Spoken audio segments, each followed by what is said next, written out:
پرسا ریفراندوم کدونو کدا لبازار سیاسی زور گرمه و لبره ل 25 و مهه لهر ماکرسان افگش پرسیا بهت انجام دان. افیکه بو هجتا کو چندین ولات بهنه سرخد. هندک ولادان پشتوانی خود دیار کردیا و هندک اندیترجی بدجاتی و گفاشتن لهر مدیکن. نمونه و چندیجی حکومت عراقیه به بریار و دوری خصنا سرکردین کردی جپوستن وان. لروجا پیشنبیا بوری پارلمان عراق بریار کارلدان دکتر نجمدی کریم پارزگار کرکوک دو. درباری و چنده ولاتین پارزگاه دو کجی بریار پارلمان عراق بشاشی و دیگرین نو. پشتوانی که تمام ل دکتر نجمدی کریم دکن.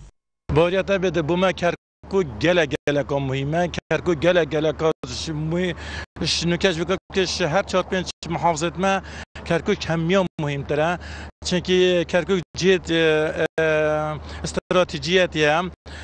و حتی نکه ممجلالی برس ممجلالی گودی کرکوک قدسی کردستان توی هر مینت قدسی کردستان توی هم همی شولکین سرهنده دابدن کو کرکوک از دستت منه چیتن باریته بده او بریاردان بریار شاشن يعني نجي خدانا حتى که هم که گل کردستان هم ند گل هنده دانه هم ند گل اوی رای دانه هم مدویتن کو کرکوک چی که کردستانی هم مدویت مینید کردستانی کو بر اسمم جلالی گودی قدس کردستانه و ایکتی کردستان به کرکوک ناجین کرکوک نهاد کودان گلک نخوش در باز بیش بر کو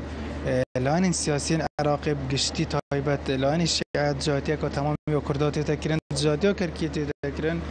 لیبلا هر کس بزانه کرکوک باجره که کردیه کرکوک باجره که حفال مام جلالی ماسترین رئیسی الخلقی بی باجره گرتی چه جارا کرد بی باجره ناجن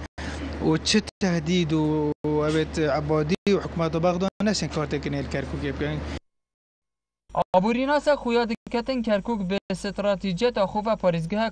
کردیا و خدانا جرخانه کامازن یا آبوریه و هیبت کامازن لدف کردن یا هی فرهرین به جدی لسر بریار پارلمان عراق براوستیت و نابید زیدتر عراق دجاتیا کردان لوی پاریزگاه بکد کرکوک یا گریدای بریار که سیاسی و کو اف چند جی پریکا دیالوگ که پتر دیتا چهار سر کردن برای حولی رو بغداد و بدیتنا مجی کو اخستنا کرکوک چارچوب ریفراندوم دا بگومان بارگرانی که گرانه بو سرکردایت یا کردی بو هرما کردستانه لدویتن به همی شکل وره نبتن لاین سیاسی بلکو قانونی و یاسایی شوازه که دیپلماسی بکارین لمحافل نیف دولتی برگریش کرکوک بکن هندی امناف خود هم بیشنده کرکوک پارزین و کرکوک کردستانه و حق كردايا لسر كركوكي دفيتن فيري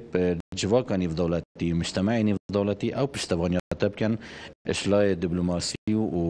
ودبلوماسي وسياسي و لچار دی هیوی حیدر عبادی سرک وزیر عراق داخل پارلمان عراق کربو کو بریار توری خصنا نجمدین کریم پارزگار کرکوک بدات و به پرانیا دنگان او بریار هاتبو پسند کرنو فراکسیون کردی جی بایکوت او دانشنه کربو پارزگار کرکوک جی گوتبو پابندی و بریار نابین جبر کو بریار کا سیاسیه دیار جی کر جبر پرسکان اجتماعی حکومت عراق بردوام به گواشتن و بریاران به دجاتیا کردان لوی پارزگاه دادت لوران ولاتین پارزگاه دو کجی پالپشکا تمام ل دکتر نجمدین کریم دکن جدهو که بو بادینان ساد هاتی سامی